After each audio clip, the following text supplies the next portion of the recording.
Hello everyone, welcome to round table study. तो देखो जी, start करते हैं। हम अपने वीडियो को कंटिन्यू करते हैं जो कि हमने पढ़ी थी। फर्स्ट प्रॉपर्टी हमने इसके फर्स्ट वाले वीडियो में देख लिया था, है ना। नाउ हम अपने बात करते हैं क्वालिटेटिव सेकेंड प्रॉपर्टी की बात करते हैं। देखो, जिस तरीके से आपने फर्स्ट प्रॉपर्टी में क्या पढ़ा था, आपने वहाँ पर पढ़ा था relative lowering of vapour pressure. वहाँ पर हमने एक प्रॉपर्टी डिस्कस कर ली थी, वहाँ पे हमने उससे रिलेटेड न्यूमेरिकल सॉल्व किए थे, ठीक है। नाउ अब इसमें हम बात करेंगे अपने सेकेंड प्रॉपर्टी की, दैट इज जो है हमारा एलिवेशन ऑफ बॉइलिंग पॉइंट, ठीक है। मतलब समझ में आ रहा है, जैसे कि नाम से ही लग रहा है। देखो, एलिवेशन ऑफ बॉइलिंग पॉइंट, इसका मतलब क्या समझ में आ रहा है आपको कि हमें क्या करना है, हमें अपने सॉल्यूशन के बॉइलिंग पॉइंट्स को बढ़ाना है। अब बढ़ाने का रीज़न क्या है, पहले हम ये समझते हैं कि बढ़ा। देखो, बेसिक से आप थ्योरी समझ लो, कॉन्सेप्ट समझ लो, आप खुद से इसको बना कर लिख सकते हो। और इसका पीडीएफ जो है वो आप डिस्क्रिप्शन बॉक्स में मिल जाएगा, आप जाकर के वहाँ से डाउनलोड भी कर सकते हो। देखो, तो आपने कहा sir elevation of boiling point. Elevation का मतलब क्या होता है, इंक्रीज करना, ठीक है। मतलब कि हम क्या कर रहे हैं, हम पर्टिकुलर सॉल्यूशन की बॉइलिंग पॉइंट को इंक्रीज कर रहे हैं। तो ऐसा क्यों कहा गया, जैसे आपने कहा कि मान लो अगर आपके पास एक प्योर लिक्विड है, ठीक है ना, जैसे मान लो वाटर है, कोई भी लिक्विड ले लो, आप उसको गर्म करो, ठीक है। फॉर एग्जाम्पल, जैसे आपने कहा सर मेरे पास वाटर है, और वाटर को अगर हम गर्म करते हैं तो लगभग वो 100 डिग्री सेल्सियस पर क्या होता है, गर्म हो जाता है, ठीक है, वो बॉयल होने लगता है। अब हम क्या करते हैं, अब भाई देखो, अब हमें सॉल्यूशन बनाना है, तो सॉल्यूशन बनाने का मतलब है कि हम इसमें किसी दूसरे सॉलिड को मिलाएंगे। और सॉलिड को मिलाने पर देखो क्या होगा कि अगर क्या अभी भी देखो, मतलब बात समझो, आपने कहा था मेरे पास एक प्योर वाटर था, और एक वाटर के साथ साथ मतलब इसमें हमने कोई एक सॉलिड को भी मिलाया था, और यहाँ पर मेरे पास प्योर वाटर था, ठीक है। आप इसको गर्म करो और इसको गर्म करो, तो देखो सबसे पहले कौन गर्म होगा, ये वाला प्योर वाटर वाला गर्म हो जाएगा, उसके बाद ये वाला गर्म होगा ना, ऐसा। तो इसका मतलब है कि सॉल्यूशन की जो बॉइलिंग जो टेम्परेचर है, मतलब सॉल्यूशन के बॉयल होने की जो टेम्परेचर है, वेपर सॉल्यूशन से वेपर बनने की जो टेम्परेचर है, वो कहीं ना कहीं हमारे प्योर सॉल्वेंट के वेपर बनने के प्रेशर से कहीं, मतलब टेम्परेचर कहीं ज़्यादा है, ऐसे समझो। मतलब ऐसे देखो यार, कहीं अगर आप थोड़ा अगर अपने किचन में गए होगे, कभी देखे होगे कि मान लो पानी अगर बॉयल कर रहा है, वाटर अगर बॉयल कर रहा है, ठीक है, आप उसमें अगर कुछ चीज़ डाल देते हो, है ना, तो क्या होता है, फिर उसकी जो बॉइलिंग वाली जो फिनोमिना होती है वो रुक जाती है ना। मतलब कि अब हमने अगर सॉल्यूशन, अगर मेरे पास है सॉल्यूशन का मतलब कि अगर मैंने अपने सॉल्वेंट में अगर किसी सॉल्यूट को मिला दिया, तो अब हमें उसकी बॉइलिंग पॉइंट बढ़ जाएगी, यानी कि उसका टेम्परेचर बढ़ जाएगा, ठीक है। उसके बॉइलिंग पॉइंट बढ़ने का मतलब क्या है, ऑब्वियसली बात है कि इसका टेम्परेचर क्या होगा, बढ़ेगा। तो इन्हीं सारी चीज़ों को जो है हम क्या करने वाले हैं, डिस्कस करने वाले हैं। सिंपल सा बेसिक सा कॉन्सेप्ट समझ आया, प्लॉट क्या है इस चीज़ का, कि मतलब हम इस चीज़ को कैसे क्या समझने वाले हैं, ये चीज़ क्लियर है। ओके, हेडिंग लगा लिया जाए, और अब इसको आसानी से हम समझते हैं और पढ़ते हुए चलते हैं, ठीक है। ओके बच्चे, तो आपने हेडिंग लगा ली एलिवेशन ऑफ बॉइलिंग पॉइंट, ठीक है। तो सबसे पहले हम समझते हैं कि व्हाट इज एग्जैक्टली ये बॉइलिंग पॉइंट क्या होता है। जैसा कि आप जानते हो कि कोई भी एक लिक्विड जिस टेम्परेचर पर क्या करने लगती है, बॉयल करने लगती है, उसी को हम क्या कहते हैं, उस लिक्विड का बॉइलिंग पॉइंट कहते हैं। अब हर लिक्विड की बॉइलिंग पॉइंट अलग अलग होती है, जैसे वाटर की कुछ और है, अल्कोहल की कुछ और होती है, हर लिक्विड की बॉइलिंग पॉइंट क्या होती है, अलग अलग होती है। ओके, अब देखो, हमें यहाँ से बॉइलिंग पॉइंट तो समझना है, लेकिन हमें समझना है इसके मतलब वेपर प्रेशर के टर्म्स में हमें समझना है। तो हमने कहा सर कि बॉइलिंग पॉइंट हमारे किसी भी लिक्विड का एक ऐसा टेम्परेचर है जिस टेम्परेचर पर हमारा जो हमारे उस लिक्विड की जो वेपर प्रेशर है वो हमारे एटमॉस्फेरिक प्रेशर के इक्वल हो जाए। किसके इक्वल हो जाए, एटमॉस्फेरिक प्रेशर। अभी सर एटमॉस्फेरिक प्रेशर कितना होता है, तो 1 atm जिसको आप कहते हो, या आप इसको क्लास 11th में आपने पढ़ा होगा कि एटमॉस्फेरिक प्रेशर को हम और भी कैसे प्रेजेंट करते हैं, हमने कहा था 1.013 बार भाई हम कहते हैं। तो ये सारे हमारे एटमॉस्फेरिक प्रेशर का मतलब एक डिनोटेशन होता है, कह लो कि डिनोट करने का तरीका होता है। तो सिंपल सा मतलब आपको क्या समझना है, आप पढ़ रहे हो एलिवेशन ऑफ बॉइलिंग पॉइंट, सबसे पहले हम समझते हैं बॉइलिंग पॉइंट के बारे में। ओके, मैंने आपको जो समझाया समझ में आया कि बॉइलिंग पॉइंट एक ऐसा टेम्परेचर है पर्टिकुलर किसी लिक्विड का कि उस टेम्परेचर पर उस लिक्विड का जो वेपर प्रेशर है वो हमारे एटमॉस्फेरिक प्रेशर के इक्वल हो जाए। पहली चीज, अब इसको आप लिख लो कैसे। ओके, सेम वही चीज मैंने आपको जो बताया सेम उसी चीज को मैंने लिख दिया है, क्या है ना। Boiling point of liquid is the temperature at which the vapor pressure of liquid became equal to the atmospheric pressure, ठीक है। दैट इज ये आपका क्या हो गया, यहाँ से थोड़ा सा आपने बॉइलिंग पॉइंट के बारे में समझ लिया। ओके, अब देखो यहाँ पे इंपॉर्टेंट बात, अब यहाँ से देखो आपकी जो मोस्ट इंपॉर्टेंट चीज़ है, जो आपका जो न्यूमेरिकल वाला जो पोर्शन है वो यहाँ से देखो स्टार्ट होता है। अच्छा, अगर हम आपसे बोले, जैसा कि मैंने आपको ये पहले बताया, आप मेरे को बताओ, आप अपने मतलब खुद से ऐसे ही बताओगे, आप ये अपना चेक करोगे, अपने ऐसे ही बताया करो। देखो, अगर मैं आपसे कहूँ कि अच्छा ये बताओ कि जो टेम्परेचर होगा, ठीक है, टेम्परेचर होगा किसका, एक तो हमारा टेम्परेचर होगा सॉल्वेंट का, जब वो आपके पास क्या था, एक प्योर सॉल्वेंट था, ठीक है। और एक आपका था टेम्परेचर किसका, जब आपने उस सॉल्वेंट में आपने जब कुछ मिला दिया, दैट इज आपका वो क्या बन गया, एक सॉल्यूशन बन गया। तो मैं आपसे बच्चे अगर ये पूछूं कि इन दोनों में से टेम्परेचर किसका हाई होगा, तो आप क्या कहोगे भाई, ऑब्वियस सी बात है, सॉल्वेंट है, जल्दी गर्म हो जाएगा, आपने उसमें कुछ मिला दिया, आपको उसको अब और गर्म करना पड़ेगा तब तक जब तक कि वो बॉयल ना होने लगे। ऐसा होता है ना, आप अपने किचन में जाकर के देखना, कभी ऐसे पानी खौल रहा हो उसमें आप कुछ डाल दो तो उसका जो पानी का जो बॉयल होना होता है वो बंद हो जाता है। फिर कुछ समय बाद और जब टेम्परेचर बढ़ता है तो फिर हमारा वो पानी बॉयल होता है, फिर से वहाँ से वेपर बनने स्टार्ट होते हैं।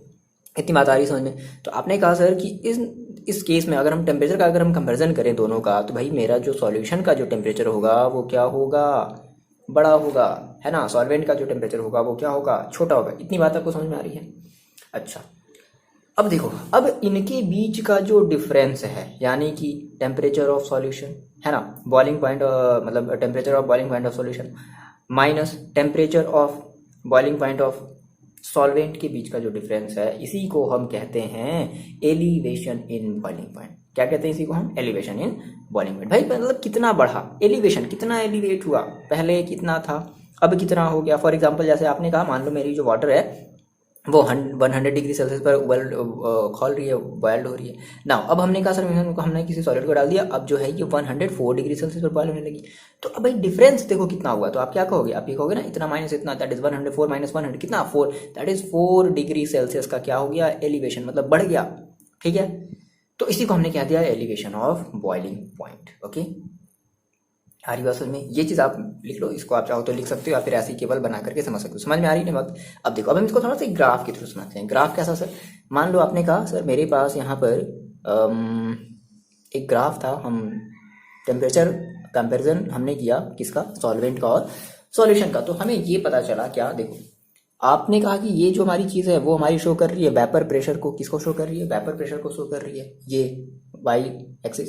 और ये जो एक्स एक्सिस है ये हमारी शो कर रही है टेम्परेचर को, किसको शो कर रही है, टेम्परेचर को। और हमारे ये टेम्परेचर किसमें, केल्विन में है, ठीक है, डिग्री केल्विन। ओके, तो क्या हुआ कि सबसे पहले हमने देखा कि मेरे पास एक कोई सॉल्वेंट था, हमने इसको गर्म किया तो उसका जो ग्राफ है कुछ ऐसा मिला।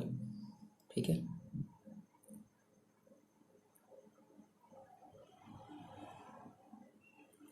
ओके, ये ग्राफ किसके लिए, ये ग्राफ है आपके सॉल्वेंट के लिए, जब आपका सॉल्वेंट एकदम प्योर था उस केस में था। ठीक है ना। ना आपने इस सॉल्वेंट में क्या किया, कुछ किसी सॉलिड को डाला।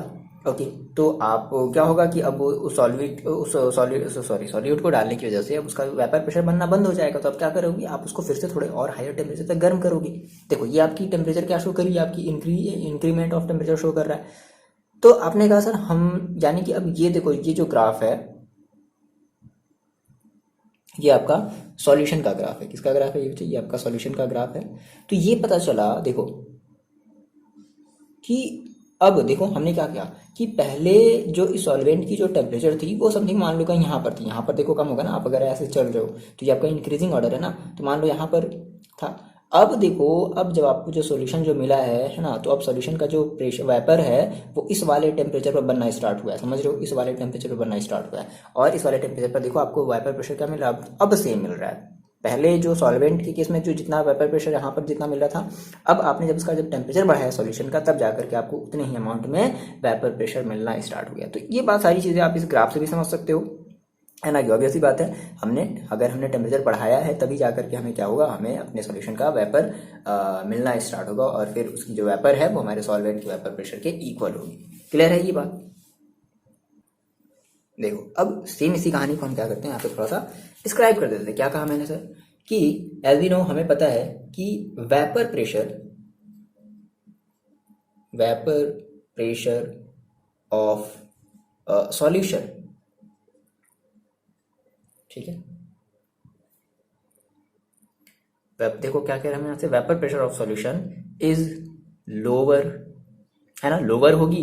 सेम टेम्परेचर पर हम बात करें, अभी अगर हम बात करें, अगर देखो सेम टेम्परेचर पर देखो, आपने कहा सर अभी टेम्परेचर सॉल्वेंट का अभी इतना था, देखो यहाँ पर था, तो उसमें वेपर प्रेशर देखो यहाँ तक थी। अब आपने सेम टेम्परेचर जब सॉल्यूशन का लिया तो आपने कहा सर नहीं नहीं, अभी तो वेपर प्रेशर हमारा अभी बहुत ज्यादा कम है ना। तो आपने कहा इस ग्राफ से आप देखो क्या डिस्क्राइब कर सकते हो, vapour pressure of solution is lower, lower किससे किससे लोअर है, lower than solvent eight same temperature. ठीक है, टेम्परेचर पर क्या होगा, सेम टेम्परेचर पर ये क्या होगा, लोअर होगा। ओके नाउ अब जैसे जैसे अगर आपको इसके अमाउंट में अगर आपको वेपर प्रेशर अगर क्रिएट करना होगा, इसके बराबर ही सॉल्वेंट के बराबर अगर आपको वेपर प्रेशर क्रिएट करना होगा, तो आपको क्या करना पड़ेगा, आपको जो है इस सॉल्यूशन को और गर्म करना पड़ेगा। तो आपने कहा कि so that the solution has to be heated. भाई गर्म करना पड़ेगा ना, आगे बात समझ, मेरे ख्याल से लगता है आपको समझ में आ गया है ना। Solution has to be heated more, ठीक है, to make vapour pressure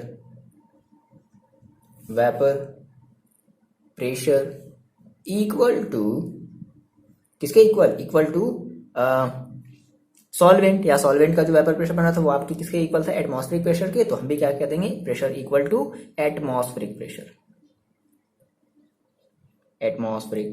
pressure, ठीक है। इतनी बात समझ में आ गई।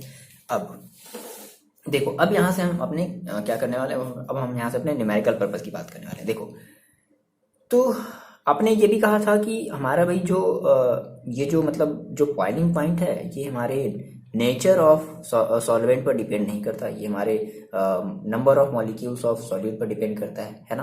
तो आप ये भी चीज़ बता दो, क्या आपने कहा कि जो आपका जो बॉइलिंग पॉइंट है, सिंस जो आपकी जो boiling point only depends on number of solute molecules, है ना। मॉलिक्यूल्स का क्या सॉल्यूट है, number of molecules of solute, उल्टा लिख रहे हैं क्या, नंबर ऑफ मॉलिक्यूल्स, हाँ वो भी लिख सकते थे, ठीक है, number of molecules of solute rather than their nature ना, नेचर पर डिपेंड नहीं करता। तो अब हम देखो मान लेते हैं, डेट कर लिया भाई। देखो पास में ना दो चीजें आपके पास, आपने कहा था मेरे पास दो चीजें हैं, क्या क्या है मेरे पास है, एक है सॉल्वेंट, ध्यान समझना, एक है मेरे पास सॉल्वेंट और एक है मेरे पास सॉल्यूट। ओके, सॉल्वेंट है और सॉल्यूट है, और दोनों को मिलाकर के हमारा क्या बन रहा है, एक सॉल्यूशन बन रहा है, ठीक है।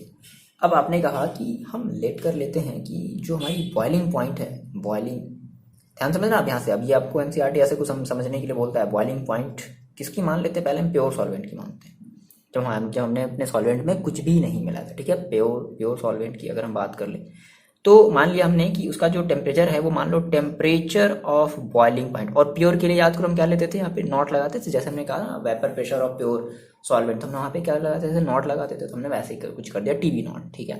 टेम्परेचर ऑफ बॉइलिंग, बी का मतलब क्या समझ रहे हो, देखो अभी एक फ्रीजिंग पॉइंट भी आएगा, मेरी बात समझना, अगले वाले टॉपिक में हम बात करेंगे फ्रीजिंग पॉइंट की, तो वहां पर हम टीबी की जगह एफ ले लेंगे। क्लियर है, बस ये चीज देखो क्लियर रखते चलो, आपको न्यूमेरिकल्स में फॉर्मूले बस थोड़े से सोच करके, थोड़े से प्रैक्टिस कर करके चीज़ों को, फॉर्मूले को थोड़ा सा याद रखने की कोशिश करो। जो ये चैप्टर पूरा चैप्टर बहुत ही आसान है, ठीक है, इससे सेलेक्टेड क्वेश्चन आते हैं तुम्हारे, और ये कुछ नहीं है यार, ये मतलब अगर आप सच में अगर सिंसियरली अगर आप इसको पढ़ रहे हो, अच्छे से प्रैक्टिस कर रहे हो, है ना, मेरे वीडियो को बताने के बाद आप थोड़ा सा इसको खुद से एनालाइज कर रहे हो, चीज़ों को समझ पा रहे हो, खुद से कर रहे हो, प्रैक्टिस कर रहे हो, बुक में से क्वेश्चन लगा रहे हो, तो कभी भी कोई प्रॉब्लम नहीं आएगी, ठीक है ना। ये बेसिक्स का कॉन्सेप्ट है, आप चाहे किसी भी एग्जाम की आप बात कर लो, बोर्ड्स के अलावा आप बात कर लो, है ना।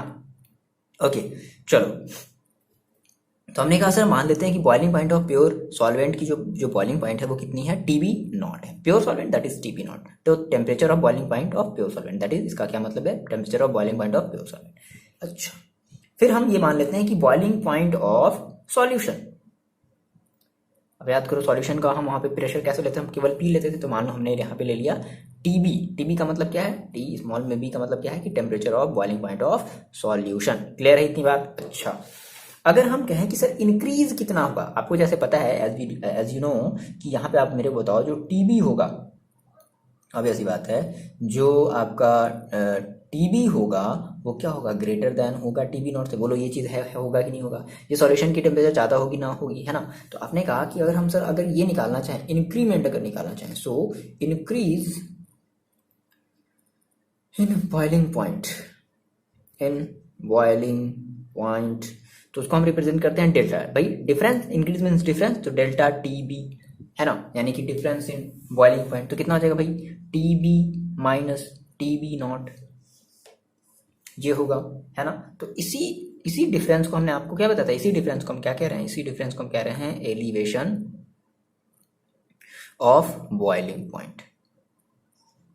ठीक है, elevation of boiling point. Clear है इतनी बात? देखो अब फिर एक एक्सपेरिमेंट के थ्रू, देखो एनसीईआरटी साफ साफ एक लाइन बोलता है कि भाई एक्सपेरिमेंट ये पता चला, अब अगर आपके पास अगर एनसीईआरटी बुक है तो ये देखो ये फैक्ट भी है ना, कि ये जो एलिवेशन ऑफ बॉइलिंग पॉइंट मिला है ना, यानी कि ये जो डेल्टा, ये जो टीबी हमें जो मिला है, ये क्या हुआ कि ये हमारी जो मोलैरिटी थी सॉल्यूशन की, वो क्या थी, वो उसके डायरेक्टली प्रोपोर्शनल है, थी नहीं है, अभी भी है, कोई भी सॉल्यूशन होगा तो ऐसा ही होगा। ठीक है, तो ये बताया गया कि ये जो डेल्टा बी है, दैट इज ये जो डेल्टा बी है ना, एलिवेशन ऑफ बॉइलिंग पॉइंट है, ये सॉल्यूशन के मोलैरिटी के डायरेक्टली प्रोपोर्शनल है। कैसे? By experiment. तो क्या किया जाए एक्सपेरिमेंट? नहीं, ये आपको ये चीज थोड़ी सी याद रखनी है ना।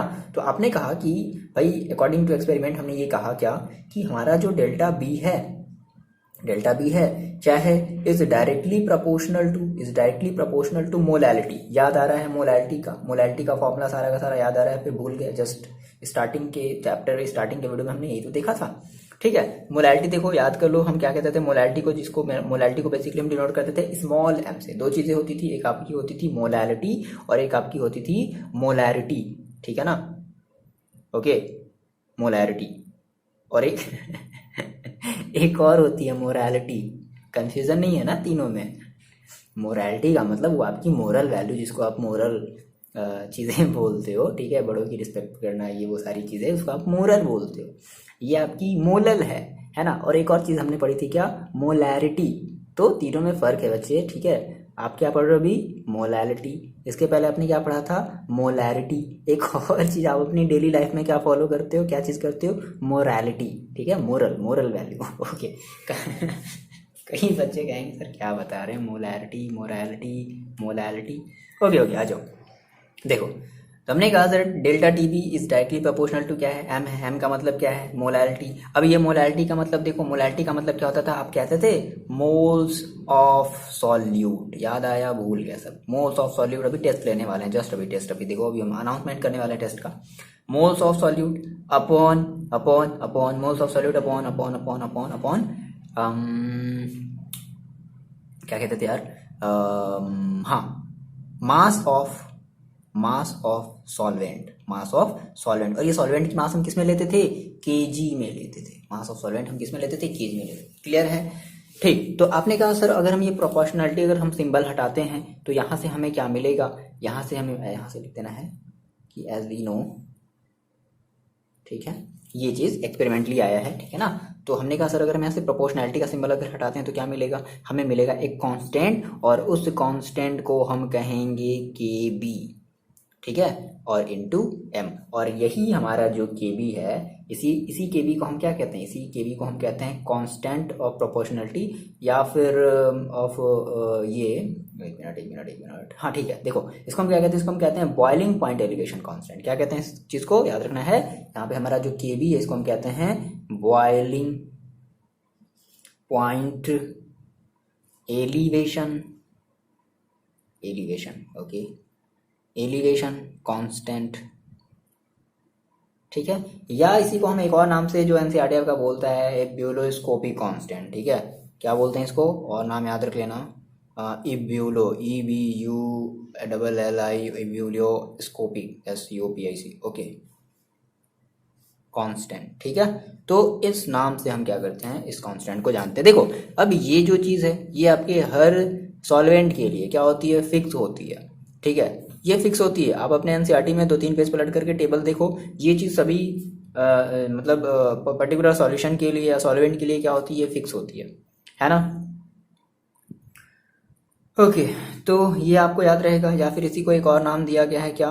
Molal elevation constant. याद रखना है क्या? Molal elevation constant. ठीक है, दिमाग में इतनी सारी चीज़ें जा रही है ना। देखो आप थोड़ा सा ना मूंगफली खाया करो, वो वाला मूंगफली। ठीक है, उससे दिमाग बढ़ती है तो हाँ भाई, बढ़ती है मूंगफली खाने से दिमाग बढ़ती है।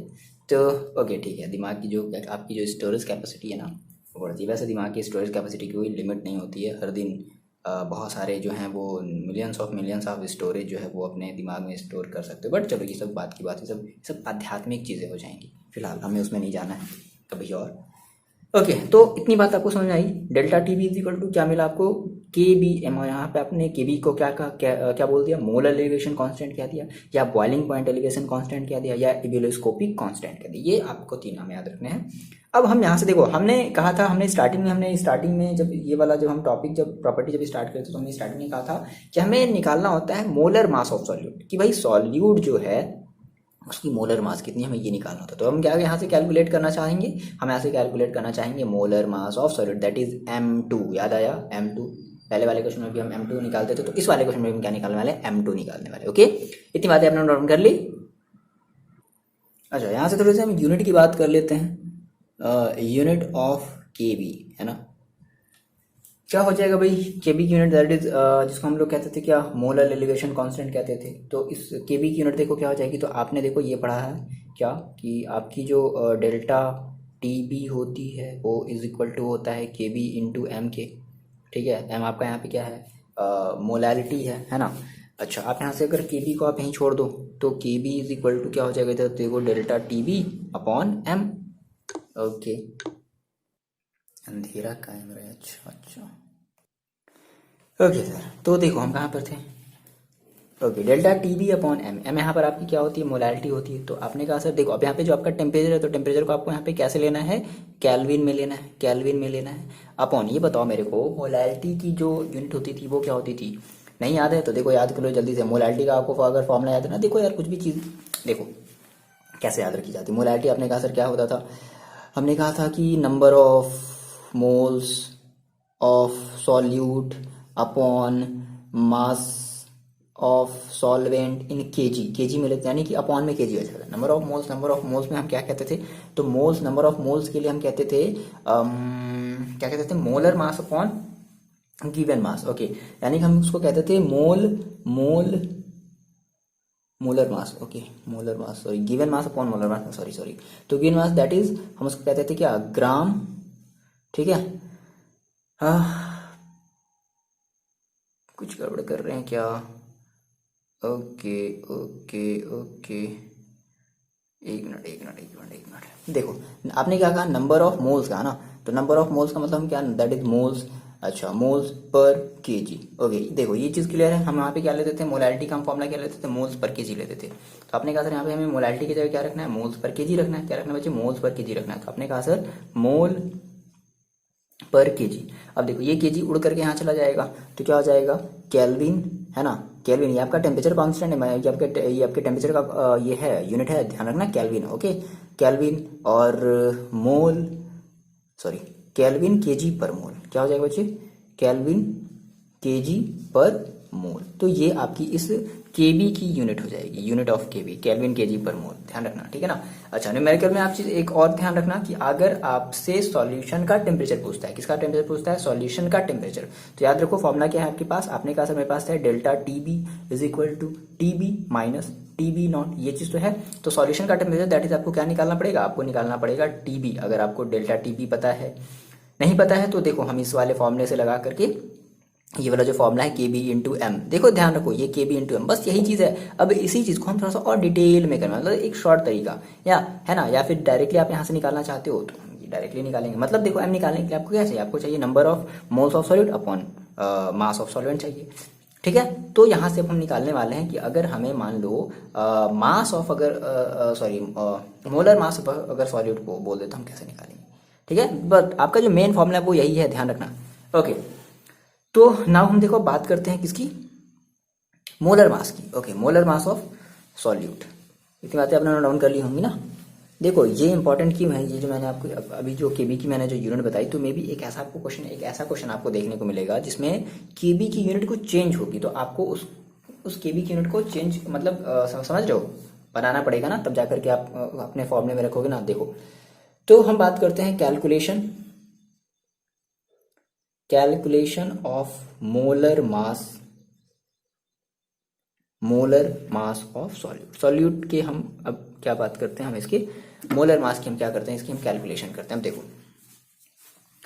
तो भाई लेट कर लिया जाए क्या। मान लो आपने कहा सर मेरे पास क्या था, एक आपके पास सॉल्यूट था और सॉल्यूट की जो अमाउंट थी वो कितनी थी, अमाउंट ऑफ सॉल्यूट, जो सॉल्यूट की अमाउंट थी वो मान लेते हैं भाई कितनी थी, WT। याद करो मैंने आपसे दो चीज़ बताई थी, सॉल्वेंट के लिए आप हमेशा लेना 1 और सॉल्यूट के लिए हमेशा लेना 2। ये एनसीईआरटी ऐसा बोल करके चलता है तो हम भी ऐसे ही करके चल रहे हैं, ठीक है ना। वो अलग अलग बुक में कुछ और माने हैं, कुछ बुक में AB लेकर के चला है, कुछ और चीज़, तो कोई प्रॉब्लम नहीं है, फॉर्मूला देखो वही बनेगा। आपने कहा अमाउंट ऑफ सॉलिड W2। अच्छा, अगर अमाउंट ऑफ सॉलिड अगर W2 है और हम ये कर लेते हैं कि इसकी जो मोलर मास है, इस सॉल्यूट की जो मोलर मास है वो कितनी है, वो हम बताओ कितनी मानते थे, हम मानते थे ना M2। अच्छा, अब हमने कहा कि मान लो ये जो अमाउंट ऑफ सॉलिड जो W2 है वो किसी सॉल्वेंट में मिलाया गया है ना, एंड हम ये लेट कर लेते हैं कि अमाउंट ऑफ या मास ऑफ, जो भी कह लो, मास ऑफ सॉल्वेंट कितनी है, W1 है, ठीक है। और इसकी जो मोलर मास है वो कितनी मान लेते हैं, वैसे इसकी जरूरत नहीं पड़ेगी, मोलर मास कितनी है, M1 है। अच्छा, अब देखो यहां से, देखो कहां से देखा जाए भाई, आपने कहा सर मोलैलिटी, आप जानते हो मोलैलिटी का फॉर्मूला, अभी मैंने आपको थोड़ी देर पहले बताया। मोलैलिटी इज इक्वल टू क्या होती है, number of solute, sorry number of moles of solute, number of moles of solute upon mass of solvent in KG, है ना, ये तो याद है। अच्छा भाई, मोलैलिटी को हम रिप्रेजेंट किसे करते हैं, हम उसको रिप्रेजेंट करते हैं स्मॉल m से। Number of moles of solid, देखो अब मोल्स का मतलब आपको पता है, फिर से यहाँ पे बता दो भाई, मोल्स इज इक्वल टू क्या होता है, गिवन मास अपॉन मोलर मास, ये होता है ना, given mass upon molar mass. तो गिवन मास की जगह आप कितना रखोगे, मतलब मोल्स किसका आप निकालो, सॉलिड, ध्यान रखना सॉलिड का निकालो, that is W2 upon molar मास क्या होता है, M2, है ना। तो W2 अपॉन, यानी कि इस number of moles of solid की जगह हम क्या रखते बताओ, W2 अपॉन M2 रखते हैं, तो ये कोई आश्चर्य वाली बात तो नहीं होगी।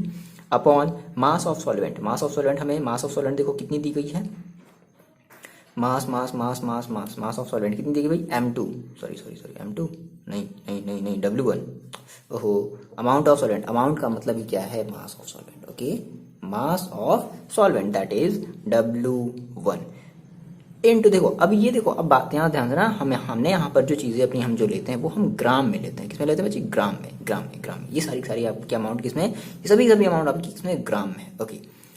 तो आपने कहा कि सर अगर हम ग्राम में ले रहे हैं, तो अब बात समझो, ये आप सर ग्राम में ले रहे हो, हाँ, और हमें चाहिए केजी में, तो क्या करना पड़ेगा भाई, 1000 से मल्टीप्लाई करना पड़ेगा, ग्राम में ना, अपॉन करना पड़ेगा, अपॉन 1000। बोलो इतनी बात क्लियर है, ये चीज़ कन्फ्यूजन तो आपको नहीं कर रहा है, अपॉन 1000 क्या, केजी। नाउ फर्दर आप इस 1000 को ऊपर भेज दो तो क्या मिल जाएगा आपको जो m इज इक्वल टू है वो मिल जाएगा W2 into 1000 upon M2 into W1। बोलो ये चीज़ आपको मिलेगा। अच्छा जी, फिर आपने एक फॉर्मूला पढ़ा था, क्या आपने एक फॉर्मूला पढ़ा था, ये नहीं, फ्रॉम, क्या पढ़ा था आपने फॉर्मूला,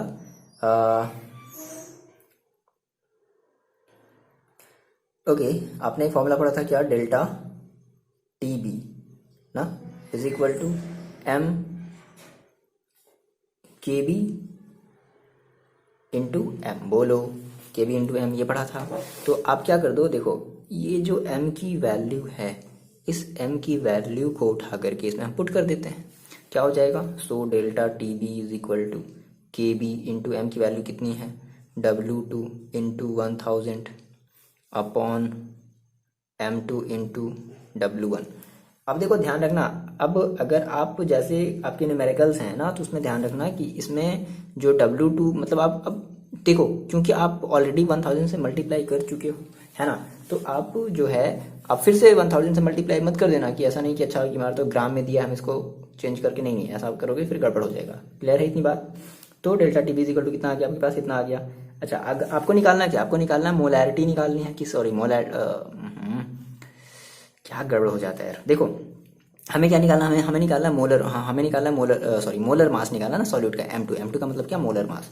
इतना ज़्यादा मतलब देखो भैया बेसिकली बच्चे ये देखो प्रैक्टिस पर है, ठीक है। आपने कहा सर मैं M2 चाहिए, दैट इज हमें मोलर मास ऑफ सॉलिड चाहिए, तो आपने कहा सर M2 को इधर भेज दिया जाए, M2 को देखो इधर भेज दो और इस TB को उठा करके पकड़ करके इधर ले आओ, तो कितना हो जाएगा देखो KB into W2 into 1000 upon delta TB इधर आ गया, डेल्टा TB इधर आ गया देखने के लिए, और इंटू W1 भी इधर आ गया, W1 तो ऑलरेडी इधर है, तो ये आपका फॉर्मूला हो जाएगा, ठीक है। Molarity sorry molar mass of solute निकालने का क्लियर है, ये फॉर्मूला क्लियर है। अब इसी के बेसिस पर हम करने वाले हैं न्यूमेरिकल, बहुत ही सिंपल से न्यूमेरिकल है, बहुत ही सिंपल। देखो आप कहोगे ओ माय गॉड सर इतना सिंपल, आपको ये चीज़ समझ में आया ना? नहीं समझ में आया तो आप कमेंट करके बताना है, ठीक है। और अगर समझ में आया तो चलो फिर न्यूमेरिकल देखते हैं। देखो सर ये हमारा फर्स्ट क्वेश्चन है आपके एनसीईआरटी का एग्जाम्पल नंबर 2.7, ठीक है। अगर आपको समझ में आ रहा है तो अच्छी बात है, नहीं समझ में आ रहा है थोड़ा बहुत कंफ्यूजन है तो आप मेरे साथ चलो, वो आपका कंफ्यूजन भी दूर हो जाएगा। देखो क्या कह रहा है, फर्स्ट आप पहले क्वेश्चन को अपनी कॉपी में राइट डाउन कर लो, नोट डाउन कर लो। देखो कहता है कि 18 ग्राम ऑफ ग्लूकोज फॉर्मूला दे दिया गया है। कभी कभी ये फॉर्मूला नहीं भी दिया रहेगा तो आपको तो याद रखना पड़ेगा यार, ग्लूकोज का फॉर्मूला आप लोग क्लास 12 में हो तो याद तो रखना पड़ेगा, ठीक है। Is dissolve in 1 kg of water in a sauce pan, ठीक है। मतलब इतने 18 ग्राम ऑफ ग्लूकोज को क्या किया गया, ऐड किया गया है 1 kg ऑफ वाटर में, ओके। किसी सॉस पैन में दोनों को ऐड किया गया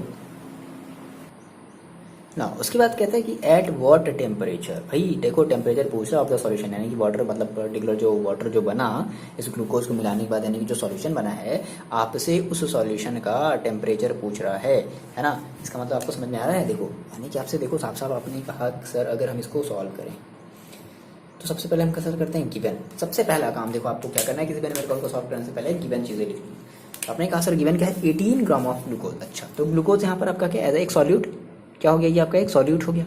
जो वाटर है वो आपकी क्या हो गई, एक सॉल्वेंट हो गई। क्लियर है इतनी बात? तो आपने कहा सर ग्लूकोज की अमाउंट दे दी गई है, that is mass of glucose, और ये जो आपका ग्लूकोज है वो क्या है, वो है एक सॉल्यूट, है ना। दैट इज हम इसको क्या कहते हैं, हम इसको कहते हैं W2। W2 is equal to कितना दे दिया है 18 ग्राम। फिर कह रहा है कि अब उसको डिसॉल्व किया गया 1 kg ऑफ वाटर में, that is mass of solvent. Solvent का मतलब क्या, वाटर है, दैट इज उसको कहते हैं W1। तो कितना दे दिया गया है, ये आपका 1 kg। देखो अब ध्यान समझो, ये ऑलरेडी आपके पास ये kg में है तो 1000 से मल्टीप्लाई करने की जरूरत, डिवाइड करने की जरूरत नहीं है। क्लियर है इतनी बात ना। आपने कहा सर व्हाट टेम्परेचर, ओके हमें चाहिए sir TB, temperature of solution हमें चाहिए, दैट इज हमसे ये TB पूछ रहा है। और क्या कह दिया, और ये कह रहा है कि boil at 1.03 bar, that is आपका ये मतलब इतना ही आपका प्रेशर दे दिया गया, इतने प्रेशर पर वो क्या हो रहा है, मतलब जो है वो आपका बॉयल हो रहा है, ठीक है। अच्छा फिर कह रहा है कि KB फॉर दिस वाटर, अच्छा KB देखो हम मैंने आपसे बताया था KB आपकी वैल्यू दी गई रहती, तो KB देखो कितना दे दिया है, क्या है 0.52 केल्विन kg पर मोल, ये आपकी दे दी गई है KB। नाउ आपने कहा सर अगर मेरे को सर देखो हमेशा पीछे से स्टार्ट करो, है ना। आपने कहा सर अगर मेरे से अगर TB पूछ रहा है तो आप मेरे को बताओ TB आप कैसे निकालोगे, आप ये लगाओगे delta B is equal to TB minus TB naught, समझ रहे हो। तो इसका मतलब क्या है कि आपको सबसे पहले क्या निकालना पड़ेगा, आपको सबसे पहले निकालना पड़ेगा डेल्टा TB, ओके। आपको क्या निकालना पड़ेगा, डेल्टा TB। अच्छा अब देखो, अब ये सर TB नॉट का मतलब क्या है कि टेम्परेचर ऑफ वाटर, है ना, मतलब प्योर सॉल्वेंट ना, तो प्योर सॉल्वेंट का मतलब क्या, वाटर। तो आप मेरे को बताओ कि वाटर की जो बॉइलिंग पॉइंट होती है वो कितनी होती है, क्या आपको पता है?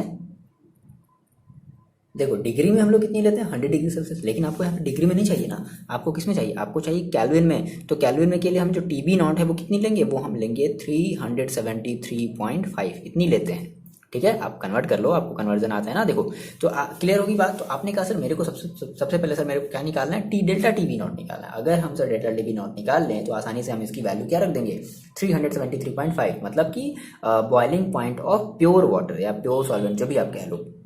100 डिग्री सेल्सियस, हमें डिग्री सेल्सियस में नहीं चाहिए, हमें क्या चाहिए, हमें कैल्विन में चाहिए। हम क्या करेंगे 273.5 से हम उसको क्या कर देते, ऐड कर देते। भाई देखो कैल्विन से डिग्री में, सॉरी डिग्री से कैल्विन में जाने के लिए क्या करना पड़ता है, ऐड ही तो करना पड़ता है। तो आप क्या कर दोगे, ऐड कर दोगे। नाउ ओके, तो इतनी बात आपको क्लियर हुई। सबसे पहले हम क्या निकालेंगे, हम निकालेंगे डेल्टा TB। अब देखो आपने कहा सर डेल्टा फॉर्मूला है, क्या वाला फॉर्मूला है भाई, delta T B is equal to, आपको पता है कि हम निकालते हैं के बी इंटू एम, ये भी लगा सकते हो या वो वाला भी फॉर्मूला अप्लाई करो। देखो हम डायरेक्टली इसे भी निकाल सकते हैं, कैसे, अगर आपको किसी तरीके से एम पता चल जाए और एम के लिए सारी चीज़ें दी गई हैं, कैसे करेंगे भाई, देखो आपने कहा सर एम का मतलब क्या, मोलैलिटी। अब देखो अब फिर से याद करो, मोलैलिटी निकालने के लिए फिर आपको क्या चाहिए होता है, तो मोलैलिटी निकालने के लिए आपको चाहिए होता है number of moles of solute upon amount of solvent. ठीक है, तो सॉल्वेंट तो दे दिया गया है, अब आपको चाहिए number of moles of solute.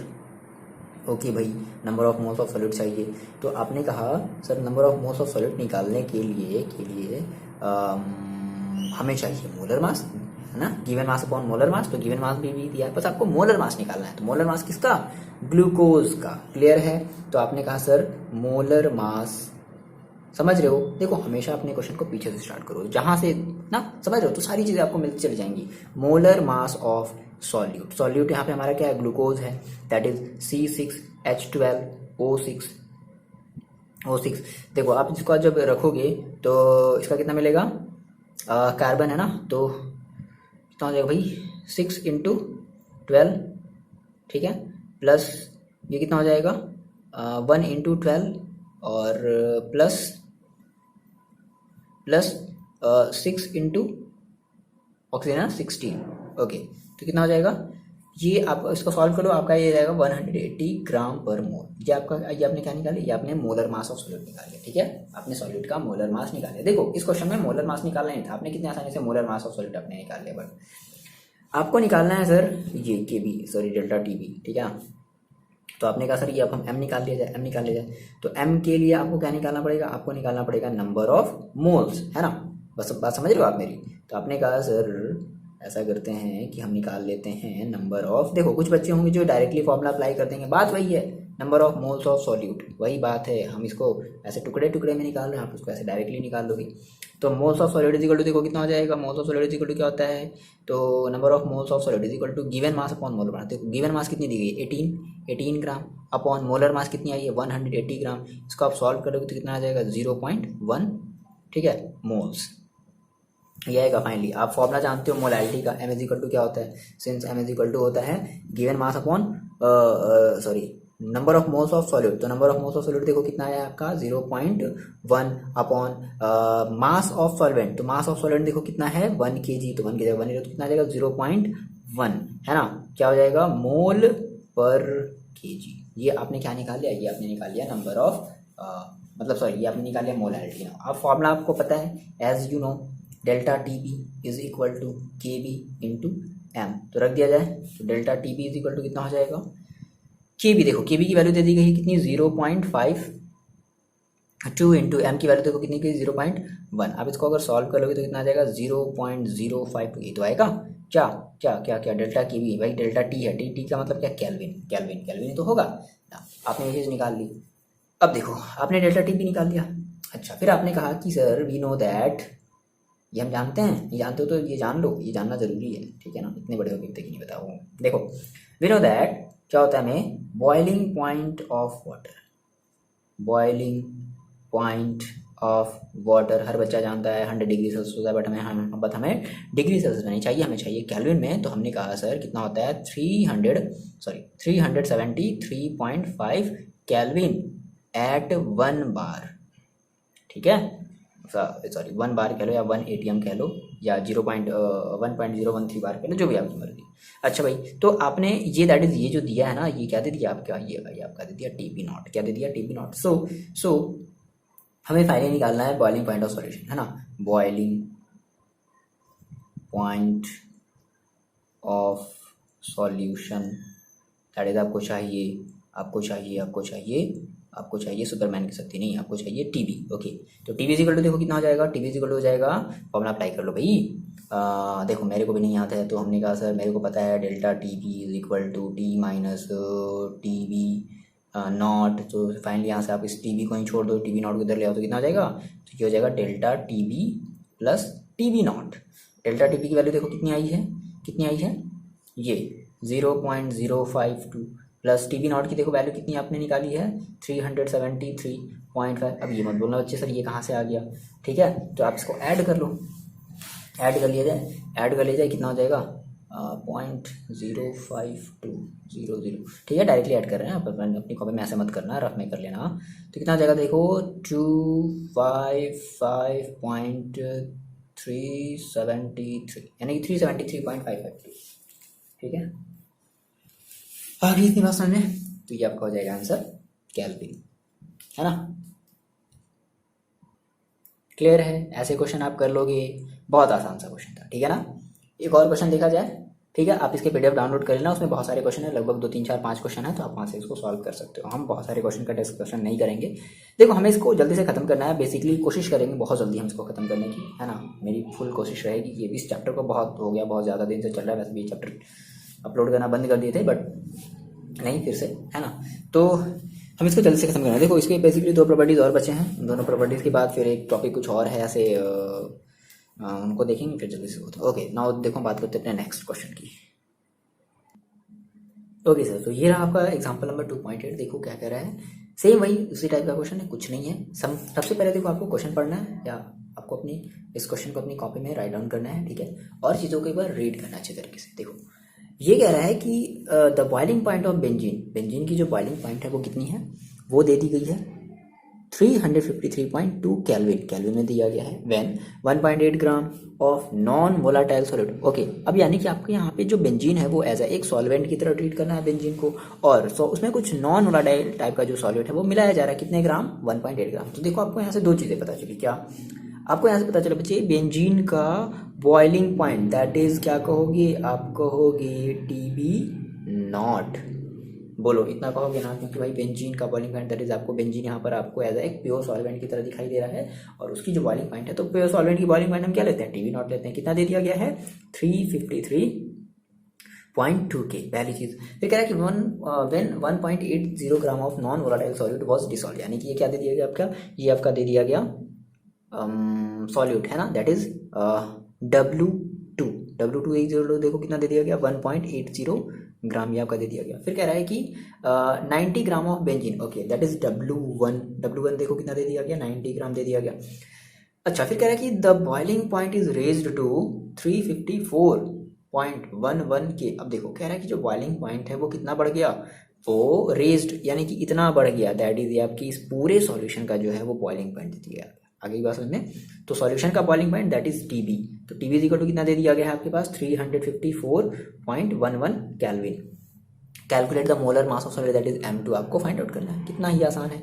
KB दे दिया गया है कितना, 2.53 केल्विन kg पर मोल, है ना, ये आपको KB दे दिया गया। बहुत आसान, सिंपल। सोचो आप जब कहते हो सर हमें जो है मोलर हमें निकालना है ना, सॉरी हमें मोलर मास निकालना है सॉल्यूट का, तो मोलर मास का फॉर्मूला अप्लाई करते हो, आप कहते हो ना sir M2 is equal to क्या कहते हो, आप कहते हो KB into 1000 into W2 upon delta TB into W1, यही तो कहते हो आप। देखो आपको यहाँ से क्या क्या चीज़ें पता है, क्या आपको KB पता है, भाई पता है, 1000 पता है, W2 पता है, डेल्टा TB नहीं पता, ओके हमें W1 भी पता है। तो हम सर क्या करते हैं, पहले हम डेल्टा TB निकाल लेते हैं। ओके, तो as we know sir delta TB is equal to क्या होता है, भाई TB minus TB naught, TB की वैल्यू देखो कितनी दी गई, 354.11 minus TB naught, TB naught की देखो वैल्यू कितनी दी गई है, 353.2। इसको सॉल्व कर ले जाए तो कितना आ जाएगा, 0.88, ओके 0.88 कितना, क्या केल्विन, भाई केल्विन है ना, टेम्परेचर है तो केल्विन में होगा, रख दिया जाए वैल्यू।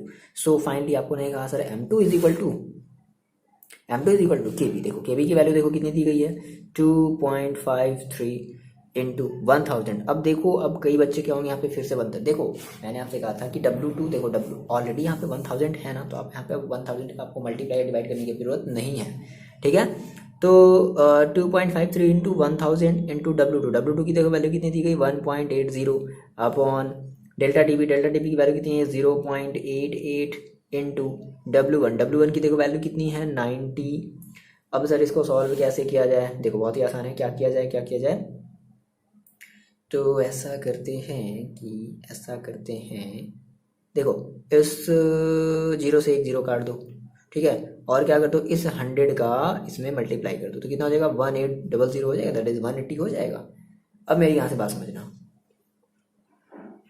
देखो सॉल्व करने का सिंपल देखो, या फिर आप कुछ बच्चे क्या होंगे डायरेक्टली देखो ऐसे करेंगे, इसका इसमें मल्टीप्लाई, इसका इसमें मल्टीप्लाई, इसका इसमें डिवाइड कर दो। याद रखना कभी भी एक बार इसको ऐसे डिवाइड, मतलब इनकम्प्लीट डिवाइड नहीं होना चाहिए ना, आंसर आपका बहुत ज़्यादा वैरी करेगा कि पता चला एक बार इसको इससे डिवाइड करें तो पॉइंट में कुछ बच गया, फिर जो आया फिर ऐसा नहीं करोगे। या तो अगर आप डायरेक्टली करना चाहते हो तो इन दोनों का मल्टीप्लाई करो, इन दोनों का मल्टीप्लाई करो, फिर आपस में एक दूसरे से डिवाइड कर लो। या फिर अगर आप देख रहे हो कि हाँ अगर कुछ कट पिट रहा है, ऊपर नीचे वाली चीज़ें अगर कुछ कट रही हैं तो इनको काट दो, ठीक है।